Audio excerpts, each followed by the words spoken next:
రామాపురం అనే ఊర్లో శివాజీ అనే అబ్బాయి ఉండేవాడు.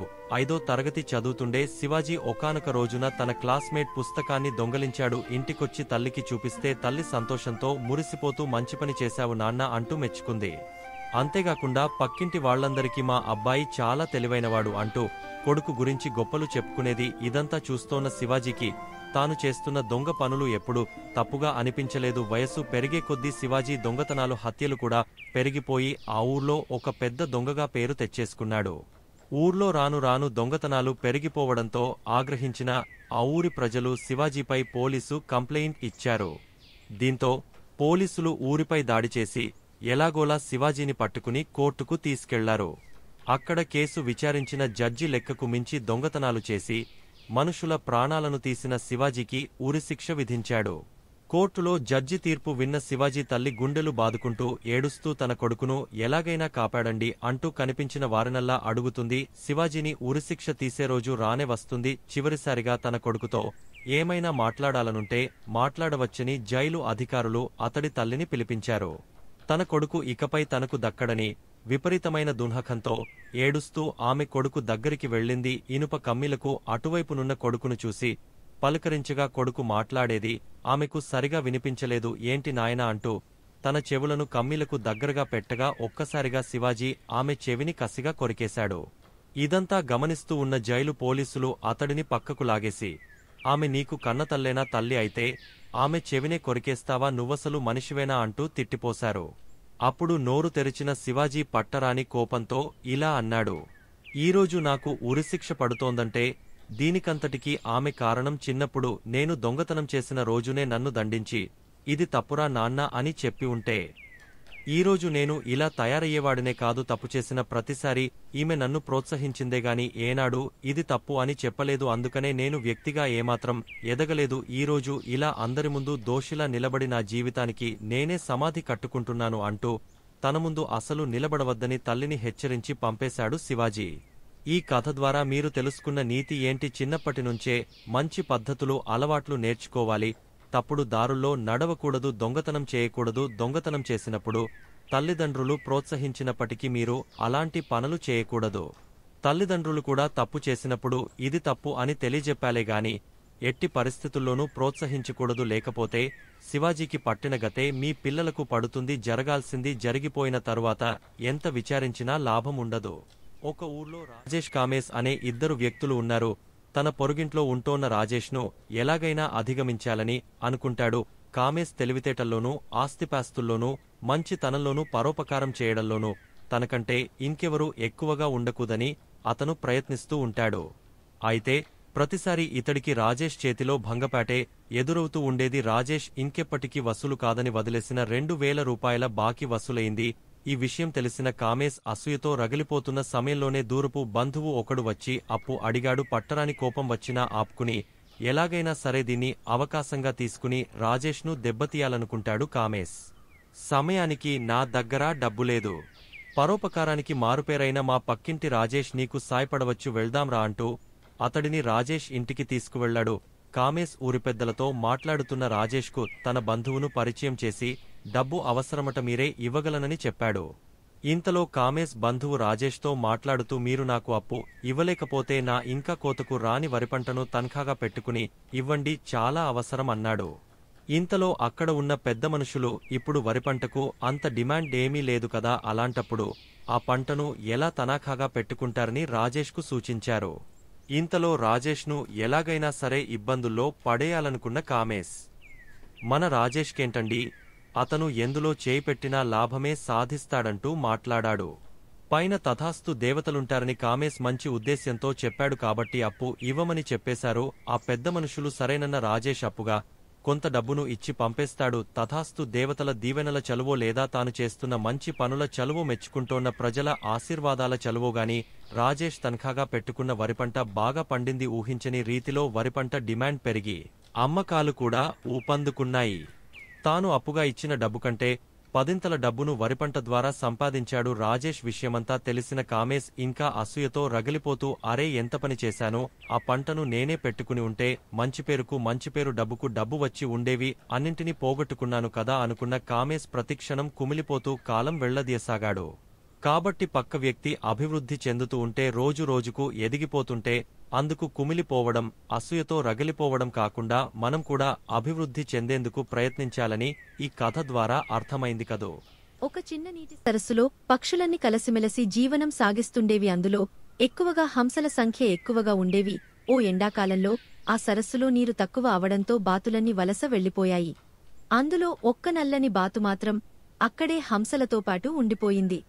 హంసల్లో పెద్ద వయసు కలిగినవి తమ పిల్లలతో పాటు ఈ నల్లబాతు పిల్లను కూడా చేరదీసి తమతోనే ఉంచుకోసాగాయి. ఇది నచ్చని చిన్న వయసు హంసలన్నీ బాతు పిల్లను ఏడిపించేవి.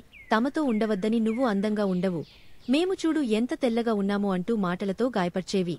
వీటన్నింటినీ మౌనంగా భరించిన నల్ల బాతుపిల్ల ప్రతిరోజూ గట్టుపైన కూర్చుని బాగా ఏడ్చేది. ఎన్ని రోజులు గడుస్తున్నా చిన్న హంస పిల్లలు ఏవీ దాన్ని దగ్గరకు రానియలేదు. దీంతో ఆ బాధ భరించలేని నల్లబాతు అక్కడ్నించి దూరంగా వెళ్లిపోయి ఒక చిన్న చెరువులో ఉండిపోయింది. అక్కడ దాన్ని ఎవరూ ఏడిపించేవారు లేకపోవడంతో సంతోషంగా రోజులు వెళ్లదీయసాగింది. అయితే చిన్న హంసలు తనను దగ్గరికి రానియకపోయినా బిడ్డకంటే ఎక్కువగా చూసుకున్న తల్లి హంసలను ఒకసారైనా చూసి రావాలన్న కోరిక కలిగింది నల్లబాతుకు. ఇంకేముంది అనుకున్న వెంటనే సొంత గూటికి బయలుదేరింది. అక్కడికి వెళ్లిన నల్లబాతు ఆశ్చర్యంతో నోరెళ్లబెట్టింది. ఎందుకంటే తనతోటి వయస్సున్న చిన్న హంసలన్నీ పెద్ద హంసలైపోయాయి. తననే ఆశ్చర్యంగా అవి చూస్తుండటంతో, మీరందరూ నన్ను దగ్గరికి రానియని నల్లబాతును నేనండా గుర్తు పట్టారా అని వాటిని ప్రశ్నించింది. మీరు ఏడిపిస్తున్నారని వెళ్లిపోయాను, మిమ్మల్ని చూడాలన్న ఆశతో మళ్లీ తిరిగి వచ్చాను అని చెప్పింది. వెంటనే హంసలకు నల్లబాతు గుర్తువచ్చి నోరు మెదపకుండా ఉండిపోయాయి. ఇంతలో తల్లి హంసలు దీన్నంతా చూసి నల్లబాతును అక్కున చేర్చుకుని, ఎందుకు వెళ్లిపోయావు, ఎలా ఉన్నావంటూ కుశల ప్రశ్నలు వేసి నల్లబాతును దగ్గరికి తీసుకున్నాయి. దీన్ని చూసి ఈర్ష్యతో వెళ్లిపోతున్న పెద్దవైన హంసపిల్లలను తల్లి హంసలు పిలిచి చీవాట్లు పెట్టాయి.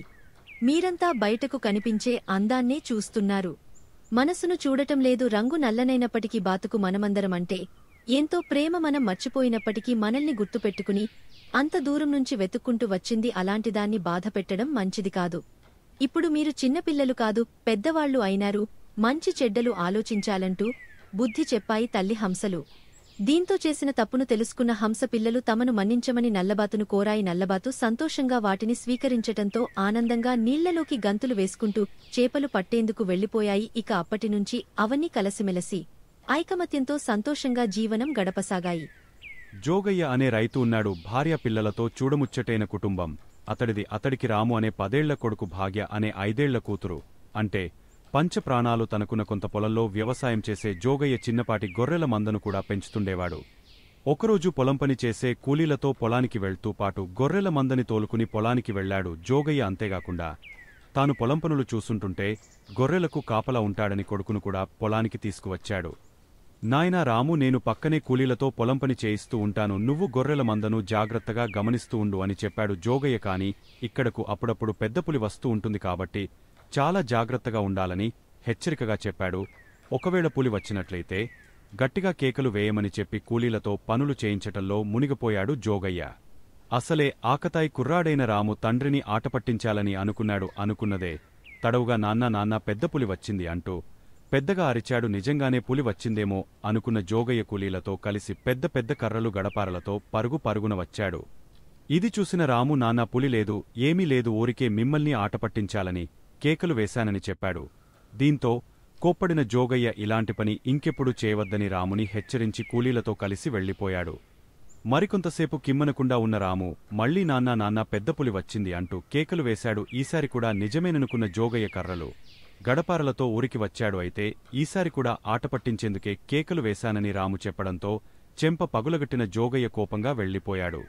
రాము బాధతో ఏడుస్తూ కూర్చుని గొర్రెలవైపు చూస్తుంటే నిజంగానే పులి వచ్చింది నాన్నా నాన్నా, ఈసారి నిజంగానే పెద్ద పులి వచ్చింది అంటూ గట్టిగా కేకలు వేస్తూ అరచి చెప్పాడు. ఎంత అరచి చెప్పినప్పటికీ జోగయ్య కూలిపనివాళ్లు ఎవరు కూడా రాము మాటలను పట్టించుకోలేదు. ఈసారి కూడా మళ్లీ అబద్ధాలు చెబుతున్నాడని అనుకున్న వారందరూ ఊరకుండిపోయారు. ఈలోపు గొర్రెల మందలో జొరబడ్డ పెద్దపులి గొర్రెపిల్లను ఒకదానిని మెడకరచి ఈడ్చుకుని వెళ్లిపోయింది. జరుగుతున్నదాన్ని బిక్కచచ్చిపోయి చూస్తున్న రాము భయంతో వణకసాగాడు. ఏదో వేళాకోళానికి నవ్వులాట కోసం చిన్న అబద్ధం చెబితే అది నిజంగానే నిజమైందని మనసులోనే అనుకున్న రాము బాధతో ఏడ్వసాగాడు. ఇంకెప్పుడు వేళాకోళానికి కూడా అబద్ధం చెప్పకూడదని గట్టిగా నిర్ణయించుకున్నాడు. కాబట్టి హాస్యానికైనా అబద్ధం ఆడరాదు అనే గొప్ప సత్యాన్ని, నీతిని ఈ రాము కథ ద్వారా తెలుసుకున్నాం. రామ్కు చేపలను వేటాడటమంటే చెప్పలేనంత ఇష్టం. ముఖ్యంగా ఊరి మధ్యలో అమ్మవారి గుడి పక్కన ఉండే దొరగారి చెరువులో చేపలు పట్టడమంటే మన రామ్కు మరీ ఇష్టం. చెరువు అంటే మరీ అంత పెద్దదేమీ కాదు. తన కొడుకుమీద ప్రేమతో 3 ఎకరాల భూమిలో చెరువు తవ్వించాడు కిష్టయ్య దొర.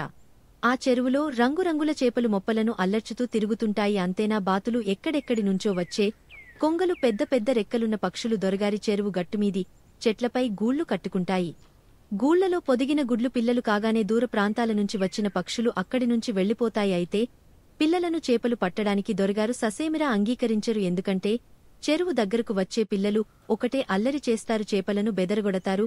వెంట తెచ్చుకున్న తినుబండారాలను నీళ్లలో పడేసి వాటి కాగితాలను చెరువు గట్టు పారేస్తారు. దీంతో దొరగారు పిల్లలను చెరువు దాపులకు రానివ్వరు. అంతేకాదు, ఆ చెరువును గురించి ఆ ఊరి కథలుగా చెప్పుకుంటుంటారు. చెరువులో పిల్లలను ఎత్తుకుపోయి తినేసే పెద్ద పెద్ద సొరచేపలు, తిమింగలాలు చెరువులో ఉంటాయట. కనిపిస్తే చాలు అమాంతం బయటకు వచ్చి గుటుక్కుమనిపిస్తాయట. ఇదిలా ఉండగా ఒకరోజు దొరగారు పనిమీద పట్నానికి వెళ్లారు. ఇంకేముంది, రాముకు చెప్పలేని హుషారు వచ్చేసింది. తన దగ్గరున్న గాలం తీసుకుని దొరగారి చెరువులో చేపలు పట్టడానికి బయలుదేరాడు. చెరువు దగ్గరకు వెళ్లొద్దంటూ రాము స్నేహితులు అతనికి చెప్పి చూశారు. మన రాము వింటే కదా, ఒక్కటే చెరువు గట్టుమీదకు వెళ్లాడు. గాలం పట్టుకుని గట్టుమీద కూర్చుని గాలాన్ని చెరువులోకి వదిలాడు. రాము చెరువుపై నుంచి వచ్చే చల్లని గాలులకు రాముకు నిద్ర ముంచుకొచ్చింది. హయాత్తుగా రాముకు మెళకువ వచ్చింది. గాలం తనను లాగుతోంది. ఏదో బరువైనది గాలానికి చిక్కుంది. బలమంతా ఉపయోగించి గాలాన్ని లాగాడు. తాటి చెట్టంత ఎత్తున్న సొరచేప గాలంతో పాటు పైకి లేచింది. రాము కాళ్లు చల్లబడ్డాయి. ఎక్కడలేని భయం ముంచుకొచ్చింది. అయినా ధైర్యం చేసి మరింత గట్టిగా లాగాడు. సొరచేప కాస్త తిమింగలంగా మారి రామును మింగేయడానికి ముందుకు రాసాగింది. దగ్గరకు వచ్చేసింది. ఇల్లంత పెద్దది చేసి తన నోరును తిమింగలం తెరిచింది. ఇక రామును స్వాహా చేయడమే ఆలస్యం. పెద్దగా కేక పెట్టి నిద్రలేచాడు రాము. అంతా కల గాలానికి చిన్న చేప ఒకటి చిక్కుకుని ఉంది. ఆ పళంగా ఊర్లోకి తారాజువలా పరుగుతీశాడు. రాము తనకు వచ్చిన కలను స్నేహితులకు చెప్పలేదు. చెబితే పెరికివాడనుకుంటారని భయం. అంతటితో చేపలను వేటాడే ఇష్టానికి స్వస్తి చెప్పాడు. రాము చదువు మీద శ్రద్ధ పెట్టి క్లాసులో అందరికంటే ఎక్కువ మార్కులు సంపాదించి అందరితో శభాష్ అనిపించుకున్నాడు. ప్రపంచంలో ఎంతోమంది గొప్ప గురువులు, మరెంతోమంది గొప్ప శిష్యులు ఉన్నారు. గురు శిష్యుల అనుబంధం గురించి మీరు చాలా కథలు విని ఉంటారు. అలాంటి ఓ గొప్ప గురు శిష్యుల కథను ఇప్పుడు మనం చదువుకుందాం. పూర్వం వాల్మీకి మహాముని ఆశ్రమంలో అనేకమంది శిష్యులు పాఠాలు చదువుకుంటూ ఉండేవారు. ఆశ్రమంలోని శిష్యులంతా కలసిమెలసి చాలా సఖ్యంగా మెలిగేవారు. ఒకసారి ఆశ్రమంలో దొంగతనం జరుగుతుంది. ఆ దొంగతనం చేసిన శిష్యుడెవరో అందరికీ తెలుసు. దీంతో వాళ్లందరూ వెళ్లి గురువు వాల్మీకి ఫిర్యాదు చేశారు. అయితే విషయమంతా విన్న వాల్మీకి ఆ శిష్యుడిని ఏమీ దండించలేదు. అలా కొన్నాళ్లు గడిచాయి. మళ్లీ అదే శిష్యుడు దొంగతనం చేశాడు. ఇది తెలిసిన మిగిలిన శిష్యులంతా కోపంతో గురువు దగ్గరకు వెళ్లి అతడిని ఆశ్రమం నుంచి వెళ్లగొట్టండి, లేదా మేమే ఆశ్రమాన్ని వదిలిపెట్టి వెళ్లపోతాం అని అన్నారు. అప్పుడు వాల్మీకి శిష్యులందరినీ సమావేశపరిచి, మీరంతా ఎంతో మంచి శిష్యులు. ఈ లోకంలో మంచి ఏంటో చెడు ఏంటో తెలుసుకున్నారు. మిమ్మల్ని ఇక్కడి నుంచి పంపేసినా వేరే ఆశ్రమంలో మీకు చోటు దొరుకుతుంది, మంచి విద్య లభిస్తుంది. కాని దొంగతనం చేసిన విద్యార్థికి మంచి చెడులు ఇంకా ఏంటో బోధపడలేదు అని అన్నాడు. ఇంకా ఒక గురువుగా నేను అతడికి మంచి చెడులు ఇంకా నేర్పాల్సి ఉంది. దొంగతనం చేసిన నేరానికిగాను నేను అతడిని ఆశ్రమం నుంచి పంపించేస్తే ఇంకెవ్వరూ మరో ఆశ్రమంలోకి తీసుకోరు, విద్య నేర్పించరు. అప్పుడు అతడు ఇంకా దారి తప్పుతాడు, చెడు మార్గంలోకి పయనిస్తాడు. అది నాకు ఇష్టం లేదు అని అన్నాడు వాల్మీకి మహాముని. అంతేగాకుండా తప్పుచేసిన శిష్యుడిని సరిచేయాల్సిన బాధ్యత గురువుగా తనమీద ఉంది. కాబట్టి అతడిని నా దగ్గరే ఉంచుకుంటాను. అది మీకు ఇష్టం లేకపోతే అతడికి కోసం మిమ్మల్ని వదులుకునేందుకు సిద్ధంగా ఉన్నానని వాల్మీకి చెప్పాడు. దొంగతనం చేసిన శిష్యుడు గురువుగారు చెప్పిన మాటలకు కళ్లలో నీళ్లు గిర్రున తిరిగాయి. తనలోని అజ్ఞానాన్ని, చెడుబుద్ధిని ఆ క్షణమే వదిలించుకున్న అతడు పశ్చాత్తాపంతో గురువు ముందు మోకరిల్లాడు. జీవితంలో ఇంకెప్పుడు ఇలాంటి తప్పు పని చేయనని గురువుకు ప్రమాణం చేశాడు. గురువుకు ఇచ్చిన మాట ప్రకారం తన జీవితంలో ఆ శిష్యుడు ఎప్పుడు తప్పు పనులు చేయలేదు. మంచిగా విద్యాభ్యాసం ముగించుకుని ఎంతో పేరు ప్రఖ్యాతులు సంపాదించి గురువుకు తగ్గ శిష్యుడిగా పేరుగాంచాడు. రాము అనే కుర్రాడు ఉండేవాడు. అతడు చాలా బద్ధకస్తుడు. ప్రతి పని సులభంగా అయిపోవాలని ఆశించేవాడు. కష్టమైన పనంటే చాలా ఇబ్బందిగా ఫీలయ్యేవాడు. ఒకరోజు ఆ ఊర్లో ఉండే ఒక పండితుడికి రాము ఎదురయ్యాడు. రాములో మార్పు వస్తుందేమోనని పరీక్షించేందుకు అతడు ఇలా అన్నాడు, నువ్వు ధనవంతుడిగా మారేందుకు ఓ మార్గం ఉంది. ఈ ఊరి పశ్చిమ దిశలో రావి చెట్టుకు కుడివైపు 10 అడుగుల దూరంలో గొయ్యి తవ్వితే బంగారు నగలు దొరుకుతాయి అని చెప్పి వెళ్ళిపోయాడు ఆ పండితుడు. బంగారు నగల కోసం ఎంత లోతు తవ్వాల్సి ఉంటుందో ఏమో, ఒకవేళ తవ్వినా అక్కడ నిజంగా బంగారం లేకపోతే వృధా శ్రమ కదా అనుకుంటూ రాము కూడా అక్కడ్నించి వెళ్ళిపోయాడు. ప్రతి పనిని రాము ఇలాగే ఏదో ఒక సాకు చెప్పి తప్పించుకునేవాడు. కొంతకాలానికి ఆ ఊర్లో కరువు వచ్చింది. తాగేందుకు నీరు లేక పశువులు ప్రజలు చాలా ఇబ్బంది పడాల్సి వచ్చింది. బావి తవ్వుదామని ఎంతమంది ప్రయత్నించినా చుక్క నీరు కూడా పడలేదు. ఆ సమయంలో రామ్కు హఠాత్తుగా పండితుడు చెప్పిన మాటలు గుర్తుకొచ్చాయి. పండితుడు చెప్పినట్లుగా బంగారు నగలు గనుక దొరికితే వాటిని తీసుకెళ్లి ఎక్కడైనా సరే హాయిగా బ్రతికేయచ్చు అని మనసులో అనుకున్నాడు. రాము వెంటనే ఓ పలుగు పార తీసుకుని ఈశాన్య దిశలో రావి చెట్టు దగ్గర తవ్వడం మొదలుపెట్టాడు. ఎంత తవ్వినా నగల జాడ కనిపించలేదు. అయినా ఈ కరువు నుంచి తప్పించుకోవాలంటే డబ్బు అవసరం కాబట్టి ఎలాగైనా సరే వాటిని చేజిక్కించుకోవాలనుకున్నాడు. విశ్రాంతి లేకుండా తవ్వుతూనే ఉంటాడు. 3 రోజులు గడిచాయి. 4వ రోజు ఉదయాన్నే రాము కాళ్లకి నీటిచెమ్మ తగలింది. కొద్దిసేపటికి నీరు ఊరడం ప్రారంభమైంది. రాము గబగబా గుంటలోనుంచి పైకి వచ్చేశాడు. ఆ గుంటంతా నీళ్లతో నిండిపోయింది. ఈ వార్త తెలుసుకున్న ఊరి ప్రజలంతా వచ్చి రాము శ్రమని మెచ్చుకున్నారు. ఊరికి ఇంత గొప్ప ఉపకారం చేసిన అతడికి ఊరి ప్రజలంతా ఎన్నో రకాల బహుమతులు ఇచ్చారు. శ్రమపడితే అందరి ప్రశంసలతో పాటు విలువైన బహుమతులు కూడా వస్తాయని గ్రహించిన రాము ఆ రోజు నుంచి కష్టపడి పనిచేయటం ప్రారంభించాడు. అందరికీ ఆదర్శప్రాయుడైనాడు. మరి మీరు కూడా సోమరులుగా కాకుండా బాగా కష్టించి పనిచేసేవారిలాగా తయారై పుట్టిన ఊరుకు దేశానికి మేలు చేస్తారు కదూ. యువకుడైన రామానుజులు పాత సామగ్రిని అమ్ముతూ జీవనం గడిపేవాడు. ఇతను పాత పాత్రలు కొంటూ కొత్త పాత్రలను అమ్ముతూ న్యాయమైన వ్యాపారిగా మంచి పేరుగడించాడు. రామానుజులు నివసించే ఊర్లోనే పాత సామగ్రిని కొని అమ్మే మరో వ్యాపారైన సీనయ్య కూడా ఉండేవాడు. ఇతను చాలా పిసినారి అయినప్పటికీ రామానుజులు, సీనయ్యలు ఇద్దరు కలిసి ఊర్లు తిరుగుతూ వ్యాపారం చేసేవారు. అలా ఒకరోజు వ్యాపారం కోసం సీతాపురం అనే ఊరికి చేరుకుని చెరో వీధికి వెళ్లారు. ఆ ఊర్లోని ఒక వీధిలో సూరయ్య కుటుంబం నివసిస్తూ ఉంటుంది. సూరయ్య వాళ్లు ఒకప్పుడు బాగా ధనికులే అయినా ప్రస్తుతం బాగా చితికిపోయారు. ఆ కుటుంబానికి చెందిన కొడుకులు అన్నదమ్ములు సంపద అంతా ఖాళీ అవడంతో కటిక దారిద్ర్యంలో మునిగిపోయి చిన్న చితక పనులు చేసుకుంటూ జీవిక గడిపేస్తుంటారు.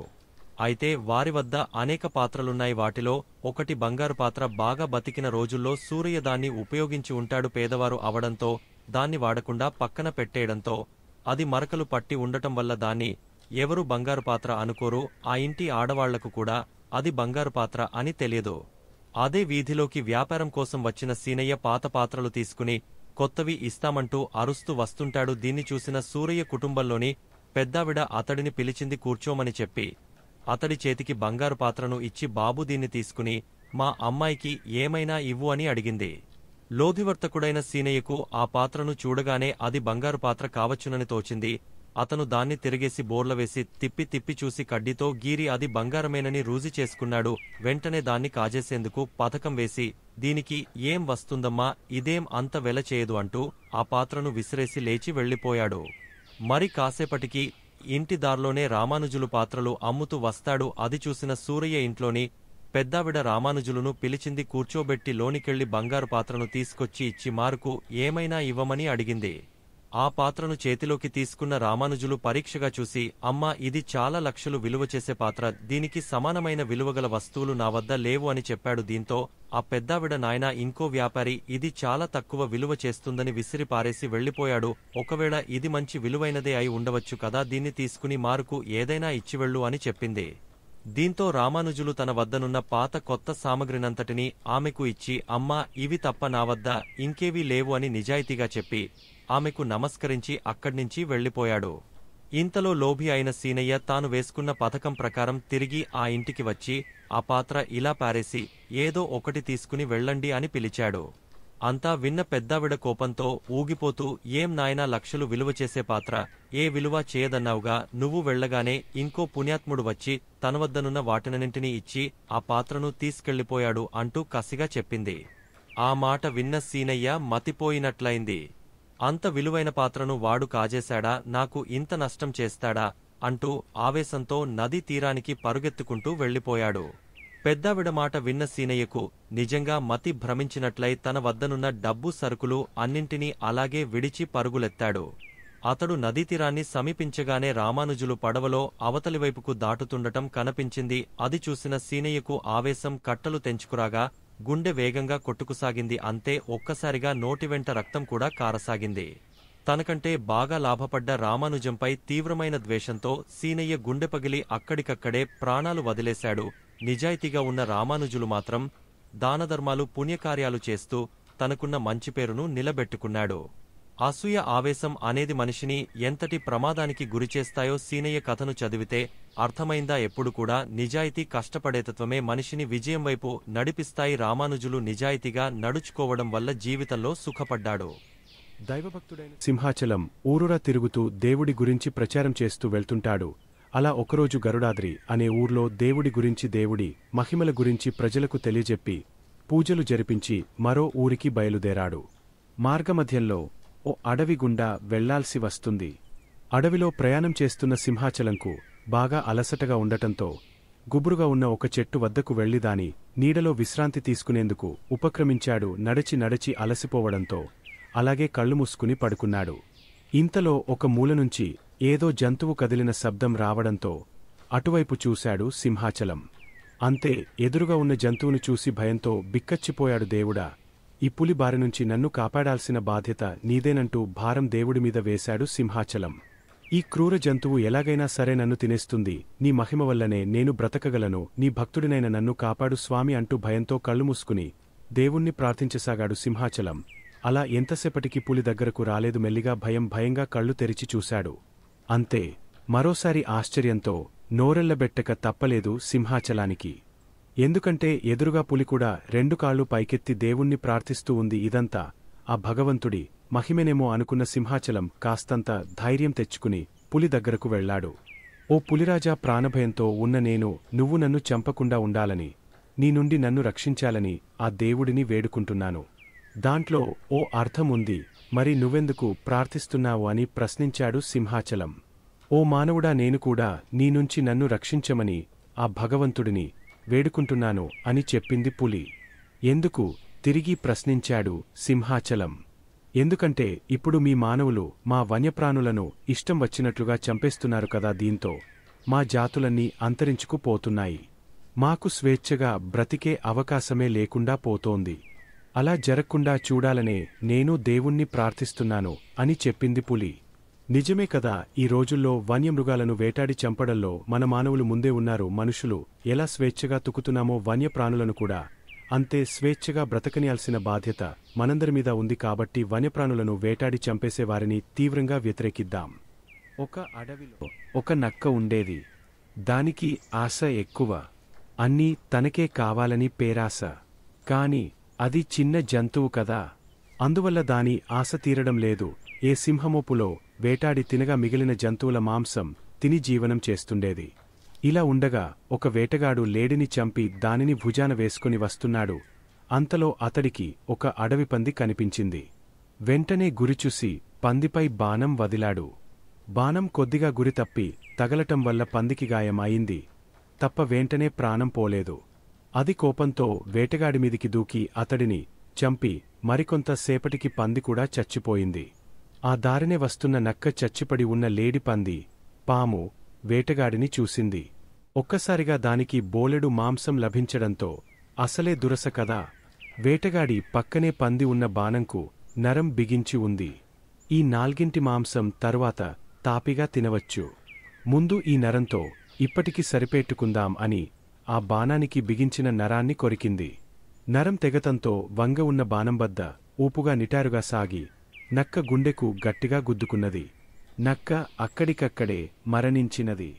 ఒక గ్రామంలో ఒక ఆవు ఉండేది. అది ఎంతో మంచిది. తోటి పశువులతో ఎన్నడూ కలహించుకోకుండా యజమాని మాట వింటూ సాధు జంతువుగా జీవించేది. ఒకరోజు అడవిలో అది ఒంటరిగా మేత మేస్తుండగా పులిచూచి దానిపై దూకడానికి సిద్ధమైనది. అది గమనించిన ఆవు భయపడక, పులిరాజా కొంచెం ఆగు, నేను చెప్పే మాటలు విను. ఇంటి దగ్గర నాకొక బిడ్డ ఉన్నది. ఆ లేతదుడ పుట్టి 2 వారాలు కూడా కాలేదు. పచ్చిక తినడం కూడా నేర్చుకోలేదు. నీవు దయదలిస్తే నా బిడ్డకు కడుపు నిండా పాలు ఇచ్చి వస్తాను, ఆ తరువాత నన్ను భక్షించు అన్నది దీనంగా. ఆవు ఆ మాటలు విన్నపులి పెద్దగా నవ్వి, ఆహా, ఏమి మాయమాటలు, ఇంటికి వెళ్లి బిడ్డకు పాలు ఇచ్చి వస్తావా? అడవిలో ఉన్నంత మాత్రాన నాకు తెలివితేటలు లేవనుకోకు, నేనేం వెర్రిదాని కాను. కోపంగా అన్నది పులి. నీవు అలా అనుకోవడం సరికాదు. నేను అసత్యం పలికేదానను కాను. ఒకసారి మాట ఇచ్చి తప్పితే ఆ బతికి ఏమీ ఎప్పటికైనా చావు తప్పదు. ఆకలిగున్న నీకు ఆహారమై తృప్తి కలిగిస్తే మంచిదే గదా, ఉపకారం చేసిన దాన్నవుతాను. ఒక్కసారి నా బిడ్డను చూచి ఆకలి తీర్చి రావాలని నా ఆశ అన్నది. ఆవు ఊరిలో నివసించే ఈ జంతువులలో నీతి ఎంతుందో తెలుసుకుందామని సరే అన్నది పులి.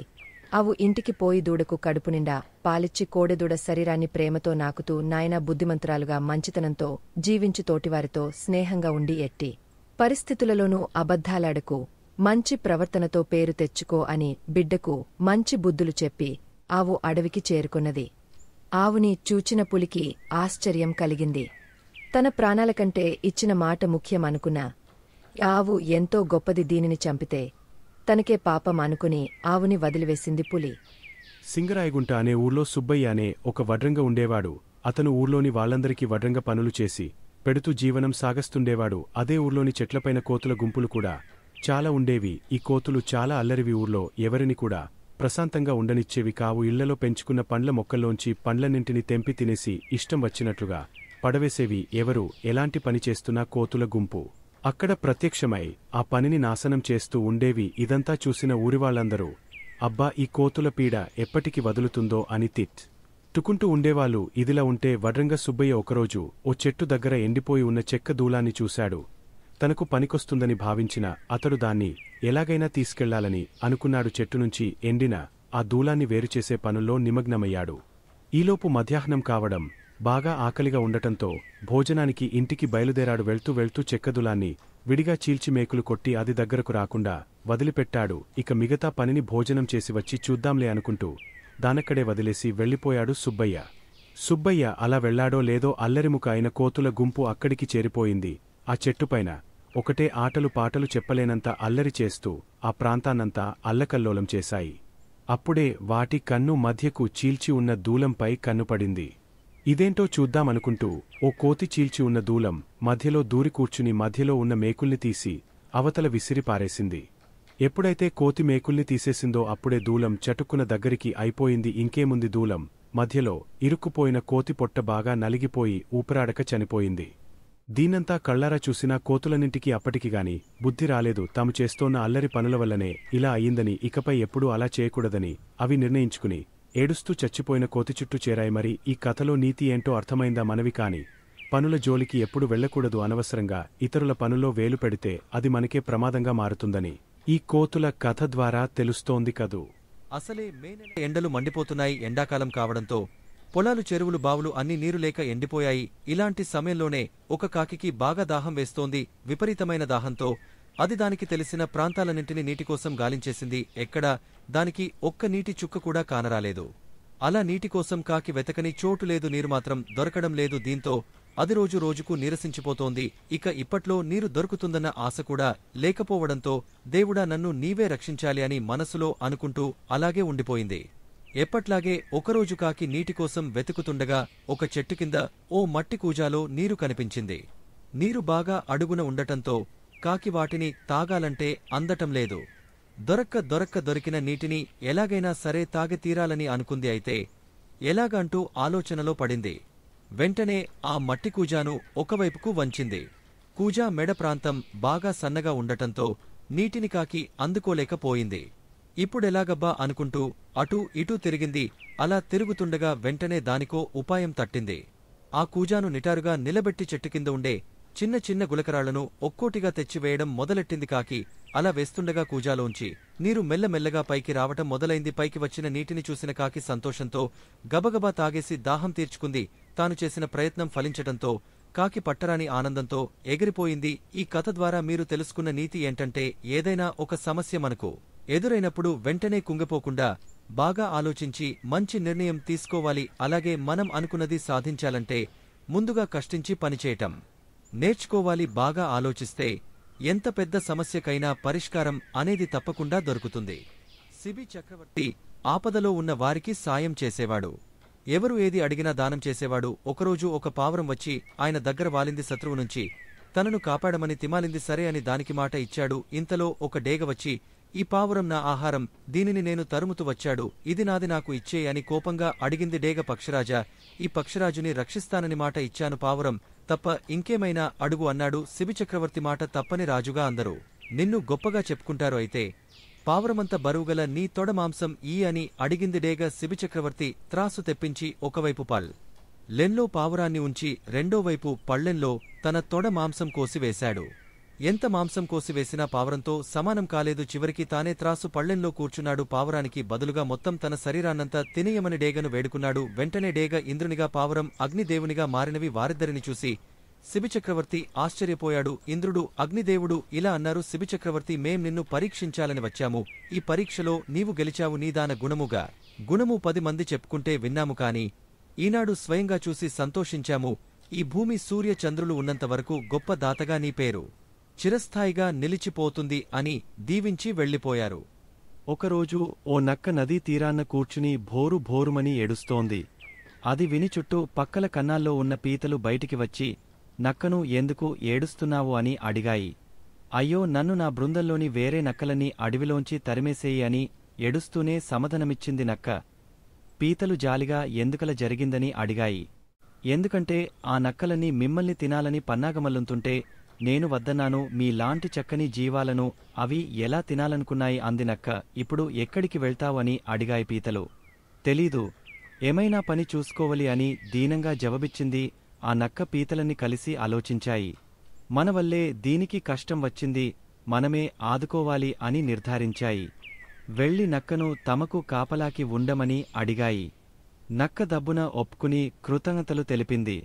రోజంతా పీతలతో ఉండి వాటికి కథలు కబుర్లు చెప్పి నవ్విస్తూనే ఉంది. రాత్రి పున్నమి చంద్రుడు ఆకాశంలోకి వచ్చాడు. నదీ తీరమంతా వెన్నెలతో వెలిగిపోయింది. ఈ చక్కని వెన్నెలలో మీరు ఎప్పుడైనా విహరించారా? చాలా బాగుంటుంది అని నక్క పీతలని అడిగింది. భయం కొద్దీ ఎప్పుడు వాటి కన్నాలను దాటి దూరం వెళ్లలేదని చెప్పిన పీతలను నక్క వెంటనే తీసుకుని వెళ్దామని నిశ్చయించుకుంది. నేనుండగా మీకు భయమేమిటి అని నక్క నచ్చ చెప్పడంతో పీతలు కూడా బయలుదేరాయి. కొంత దూరమెళ్ళాక నక్క మూలగడం మొదలుపెట్టింది. పీతలని ఆశ్చర్యంగా ఏమైందో అని చూస్తుండగా హఠాత్తుగా అడవిలోంచి చాలా నక్కలు బయటికి వచ్చి పీతల పైబడ్డాయి. పీతలు బెదిరిపోయి అటూ ఇటూ పరిగెత్తడం మొదలెట్టాయి. కాని నక్కలు చాలా పీతలను దిగమింగేశాయి. ఎలాగోలాగా ప్రాణాలను కాపాడుకున్న కొన్ని పీతలు అతికష్టంగా వాటి కన్నాలను చేరుకుని టక్కుగల నక్క చేసిన కుతంత్రము తలుచుకుని చాలా బాధపడ్డాయి. దుష్టులతో స్నేహం చెడుకే దారితీస్తుందని వాటికి అర్థమయ్యింది. ఒకసారి చైనా చక్రవర్తి శ్రీకృష్ణ దేవరాయలకు కొన్ని నారింజ పండ్లను పంపాడు. అవి ప్రత్యేకమైన నారింజ పండ్లని, వాటిని తిన్నవాళ్లు మృత్యుంజయులవుతారని వాటిని తీసుకొచ్చిన చైనా రాజప్రతినిధి దేవరాయలకు విన్నవించాడు. పళ్లెంలో నిగనిగలాడుతున్న ఆ నారింజ పండ్లను దేవరాయలతో పాటు సభలోని వాళ్లందరూ కుతూహలంతో చూస్తూ ఉండగా రామలింగడు లేచి టక్కున ఆ నారింజ పండును ఒలిచి నోట్లో వేసుకుని భలే రుచిగా ఉంది అన్నాడు.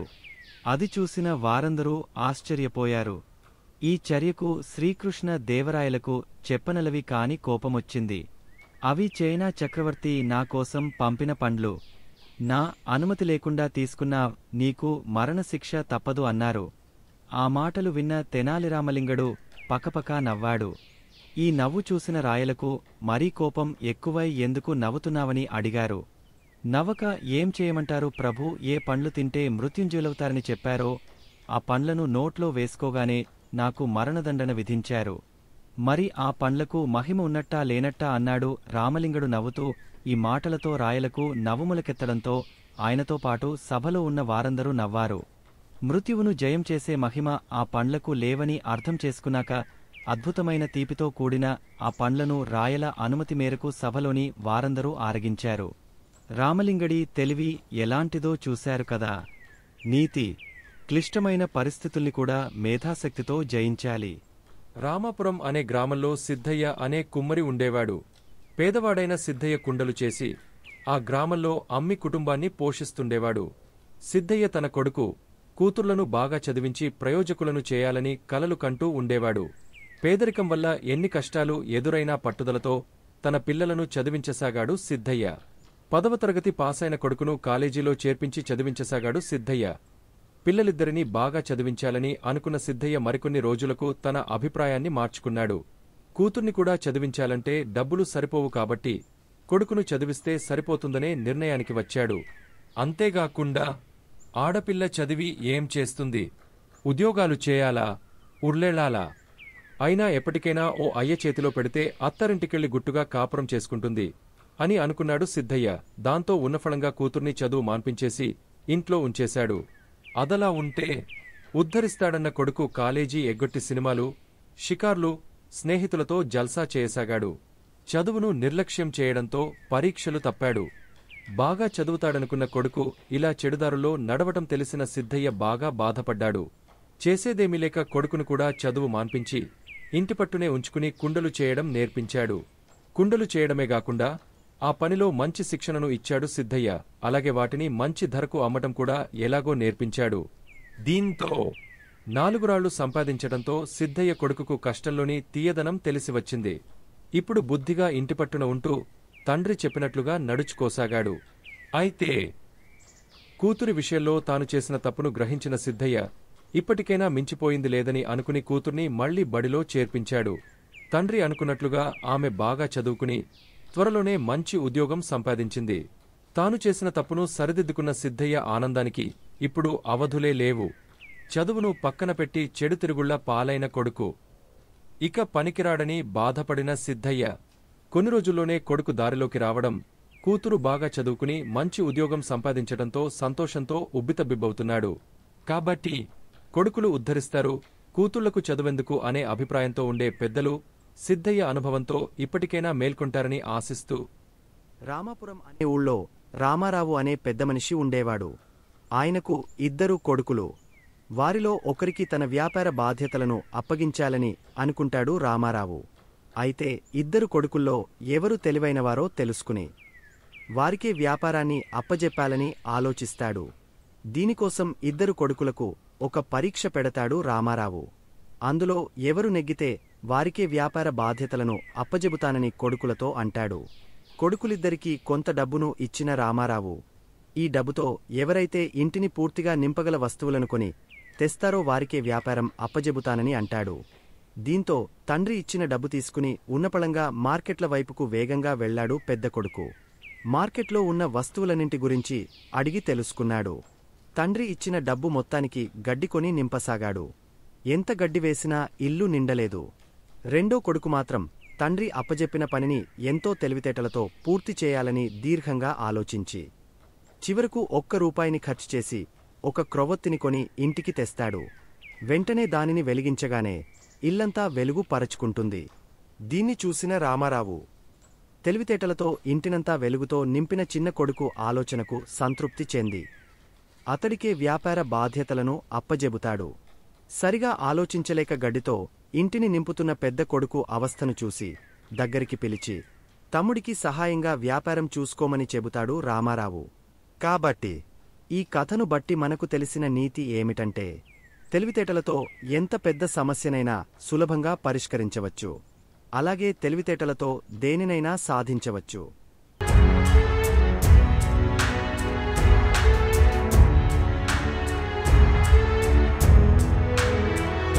మీరు మరిన్ని వీడియోలు చూడాలంటే మన ఛానల్ను సబ్స్క్రైబ్ చేయండి. పక్కనున్న బెల్ ఐకాన్ని ప్రెస్ చేయండి.